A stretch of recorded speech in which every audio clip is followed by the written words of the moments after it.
साथ साथ होने के बावजूद, तहजीब व तमद्दुन कल्चर्स मिलने के बावजूद दिल नहीं मिल पाए अभी तक। राम मंदिर का इनॉग्रेशन होने वाला है जनवरी में और एक मेगा इवेंट होगा जिसमें देश विदेश से लोग बुलाए जाएंगे, दूसरे कंट्रीज के भी लोग आएंगे, मौलाना भी आएंगे बहुत सारे, और जो पिटिशनर थे बाबरी मस्जिद की तरफ से वो भी आएंगे। अगली रामनवमी पर रामलला के मंदिर में गुंजा हर स्वर पूरे विश्व को हर्षित करने वाला है। स्थिति ये हो गई है कि पूरी अयोध्या भगवामय हो गई है।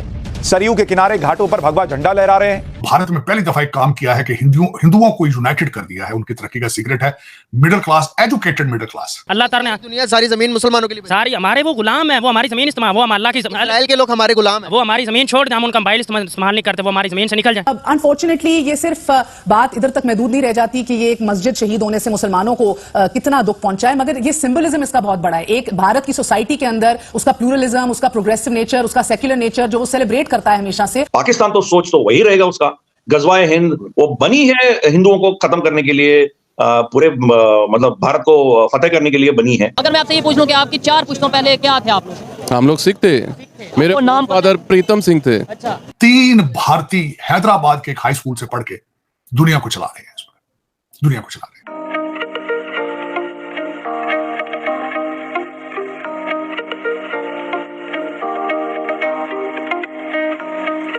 आपने जो क्लिप दिखाया है, हमारा एयरपोर्ट भी इस तरह का नहीं है जिस तरह का उनका रेलवे है, क्योंकि सनातन धर्म सत्य के आधार पर खड़ी है, सत्य है इसके पीछे। कोई एक प्रॉफिट या एक किताब इसका वर्णन नहीं कर सकता है। अभी यहाँ स्टेशन के एकदम कायाकल्प, स्टेशन तो ऐसा लग रहा है कि हम एयरपोर्ट में आ गए, जैसे बिल्कुल एयरपोर्ट जैसी सुविधा है यहाँ पे। सब लगता ही नहीं कि रेलवे स्टेशन मतलब अपना इंडिया का रेलवे स्टेशन इस टाइप के भी हो सकते हैं। ऐसा चेंज आया है कि मेरे ख्याल में इट्स फैसिनेटिंग टू सी कि ये अब इसको अप्रोच कैसा किया जाएगा, how will it be explained. Air condition railway station है, ओह माय गॉड। अफ्रीका देखिए, घना में local black population, Hindu population है, जो यहाँ के बहुत से पंडितों से भी अच्छा रुद्र। जय हिंद दोस्तों मैं बता देना चाहता हूं कि अयोध्या में बन रहे राम मंदिर का उद्घाटन 22 जनवरी 2024 को होने वाला है। इसी को देखते हुए अयोध्या नगरी समेत सरयू नदी को भी बहुत पहले से ही सजाना शुरू कर दिया गया है, जो दिखने में एक दुल्हन जैसी लग रही है। इस बारे में मैंने ऑलरेडी एक वीडियो बना दी जिसमें मैंने बताया कि इस मंदिर में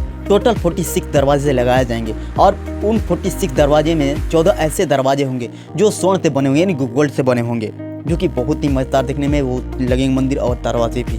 और इस मंदिर को बनाने में करोड़ों रुपया खर्च आया हुआ है। दोस्तों 22 जनवरी 2024 को रामलला को उस मंदिर के अंदर स्थापित किया जाएगा और उसी दिन ही दुनिया के तमाम बड़े बड़े सेलिब्रिटी भी उस दिन उस मंदिर को देखने के लिए आएंगे और साथ ही साथ दुनिया के बड़े बड़े मुल्ला भी उस मंदिर को देखने के लिए आएंगे, मुस्लिम समाज के भी लोग आएंगे और हमारे देश भारत के विराट कोहली, अमिताभ बच्चन। दोस्तों 22 जनवरी 2024 के दिन भारत के बड़े बड़े लीडर्स, अभिनेता और नेता इस मंदिर के उद्घाटन के शुभ अवसर पे आएंगे, जो कि अपने आप में एक बहुत बड़ा मिसाल होगा। तो दोस्तों इसी को देखते हुए पाकिस्तान समेत भारत के जितने भी दुश्मन देश है सबके अंदर मातम छा गया है। तो उन्होंने जो भारत में पहली दफा एक काम किया है कि हिंदुओं को यूनाइटेड कर दिया है। उनकी तरक्की का सीक्रेट है middle class, educated middle class. Bharat की इज रूलिंग द वर्ल्ड। मैं इसमें कोई एग्जैजुरेट नहीं करूंगा, बल्कि कल शाम मैं किसी पार्टी में बैठा था, तो एक हैदराबाद का एक पब्लिक स्कूल है जहां से 3 बड़ी पर्सनैलिटियां दुनिया की, और पिछले दिनों उनकी वहां पे रियूनियन हुई और 3 बड़ी वो पर्सनैलिटियां वहां पे वापस गई हैं। हैदराबाद का एक हाई स्कूल जो कि निजाम हैदराबाद ने बनाया था। वो 3 पर्सनैलिटियां कौन थी? एक माइक्रोसॉफ्ट के सीईओ थे, एक गूगल के सीईओ थे और दूसरा अजय बंगा वर्ल्ड बैंक के प्रेसिडेंट थे। 3 भारतीय हैदराबाद के एक हाई स्कूल से पढ़ के दुनिया को चला रहे हैं, दुनिया को चला रहे हैं। अगर मेरे जो लौंडे लपाड़े हैं, अगर नफरतों के दरवाजे थोड़े छोटे करें, अकल के दरवाजे जरा ज्यादा बड़े करें, तो सीखें उनसे कुछ कि वो दुनिया कैसे चला रहे हैं तालीम के साथ। जो आपकी नफरत है तालीम के साथ, आपकी नफरत है साइंस के साथ। अगेन मुसलमान जाहिल है सारे पूरी दुनिया के। तो हाँ, कितने को स्कॉलर्स हैं मुस्लिम्स में। सिंपल सी बात, सख्त बात कर रहे हैं आप। और सर मैं 100% सख्त कर रहा हूँ। हमारे दीन में है जहाद करो, उस जहाद को हम लोग पॉलिश कर करके इस तरह बयान करते हैं कि बस ठीक है, सारे काम छड़ो, बम चुको तो नस पवो। अरे यार, पहले आप खुद तो अपने आप को स्टेबल कर लो। पहले आप देखो ना, हमारे दीन में ये भी है कि इल्म हासिल करो। वो क्यों नहीं करते हम? माँ जब से पैदा होते हो वहाँ से लेके मरने तक आप इल्म हासिल करो, चाहे आपको चीन जाना पड़े वहाँ तक इल्म हासिल करो। उसको हम पॉलिश नहीं करते, एक जहाद को पॉलिश करी जाते हैं। यार हम लोग क्या है, हम लोग सिर्फ लड़ने के लिए हैं यार। आप जहाद तब करोगे जब आप बाकी सारी चीज़ों में ठीक हो गए। ठीक है। और दूसरे नंबर पे अगर एजुकेशन की बात करें, आज के दौर में मुकाबला ही एजुकेशन का है, टेक्नोलॉजी का है, उसके ऊपर हम कितना जो सा मुकाबला कर रहे हैं दुनिया के साथ, ये सोचने वाली बात है। वुमेन एम्पावरमेंट के ऊपर कितना काम कर रहे हैं, उसके ऊपर तो हम ये कह देते हैं ये तो वैसे ही मन है। हालांकि मुझे ऐसा नहीं लगता कि वुमेन, आपको क्या, आप इसके ऊपर कहना चाहेंगे कि वुमेन एम्पावरमेंट या वुमेन एजुकेशन की अगर बात करें तो ये मन है इस्लाम में? नहीं। तो फिर हम क्यों अफगानिस्तान में बच्चियों को स्कूल नहीं भेजा जाता? इवन पाकिस्तान में कई ऐसे एरियाज है नहीं स्कूल नहीं जाता। एक्चुअल आपने पहले बात की थी कि कादम साहब ने कहा है कि इस मुल्क में सारे जो मज़ाहिब हैं वो यकसा तौर पे रह सकते हैं, एक दूसरे को मिलजुल सकते हैं, यही ना। हम लोग मुस्लिम्स हैं और मुस्लिम्स के अंदर इतने फ़िरके हो गए हैं कि हम एक फ़िरका दूसरे फ़िरके की तरफ नहीं जा सके, इवन तो दोनों ही मुस्लिम्स हैं। अब ये कुछ एक्सट्रीमिस्ट फ़िरके हैं जो डरा के रखते हैं, और वो बोलते हैं कि नहीं बोलना नहीं है, मौलाना साहब इन्होंने बोल दिया, जो फतवा लग गया, इनका ऑर्डर है, इसको आपने जो है ना करना ही करना है। सर क्या राम मंदिर इतनी बड़ी चीज है जिसके लिए इतना भव्य स्वागत किया जाए? कई करोड़ रुपए का उसका इनॉग्रेशन का बजट है, इतनी। हाँ जी, रोहित जी नमस्ते, आपको, आपके दर्शकों को सबको मेरा प्रणाम, नमस्कार। जी, भगवान राम जो है मर्यादा पुरुषोत्तम है, और जो संविधान है, जो रूल ऑफ लॉ है, उसका प्रतीक है। तो उनका जो जन्मस्थली मंदिर को ध्वंस करके इस देश की सभ्यता को इतना ठेस पहुंचाया बाबर ने, उसके बाद बाबर के वंशज ने बहुत से मंदिरें यहाँ तोड़े हैं। औरंगजेब के काल या उसके बाद भी बहुत से मंदिरें तोड़ते गए।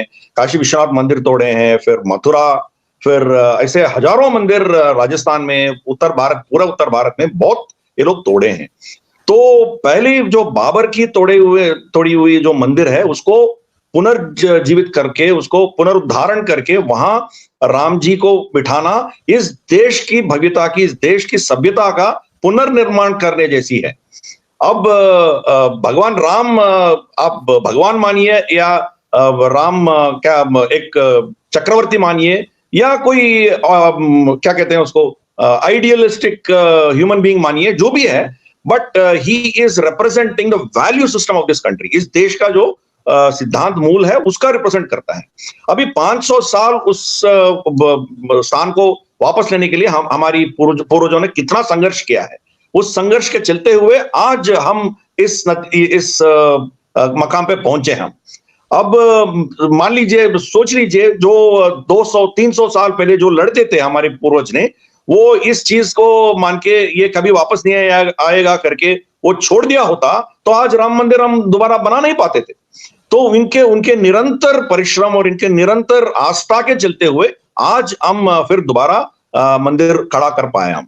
दोस्तों, आपने जैसे देखा कि भारत की इन्हीं सभी तरक्की को देख पूरे पाकिस्तान समेत भारत के जितने भी दुश्मन देश हैं, सबकी धड़कनें और ही ज्यादा तेज हो गई है। दोस्तों, 22 जनवरी 2024 के दिन इस मंदिर के उद्घाटन के शुभ अवसर पे दुनिया के तमाम बड़े बड़े मुस्लिम समाज के लोग भी उस दिन हमारे देश भारत में एंट्री लेने वाले हैं और इस मंदिर को और ही ज्यादा शोभा बढ़ाने वाले हैं। और इनके अलावा दुनिया के तमाम बड़े बड़े सेलिब्रिटी भी भारत आने वाले हैं। दोस्तों, जब से भारत में बीजेपी सरकार यानी कि मोदी जी का सरकार आई हुई है, तभी से भारत में बहुत कुछ बड़ा बदलाव हो चुका है और साथ ही साथ जियो पॉलिटिक्स और भारत के जो इंटरनेशनल लेवल में जान पहचान होगी बहुत ही ज्यादा बढ़ गई। और दोस्तों, कोई भी व्यक्ति मुझे गाली दे यानी कि मोदी जी के विपक्षी हो, वो मुझे गाली दे, मुझे फर्क नहीं पड़ता, क्योंकि ये जितना भी ये कुछ हुआ है सिर्फ मोदी जी सरकार के वजह से ही हुआ है। और हमारा देश भारत की जो जान पहचान पूरी दुनिया में फैली हुई है सिर्फ मोदी सरकार की ही वजह से हुई है।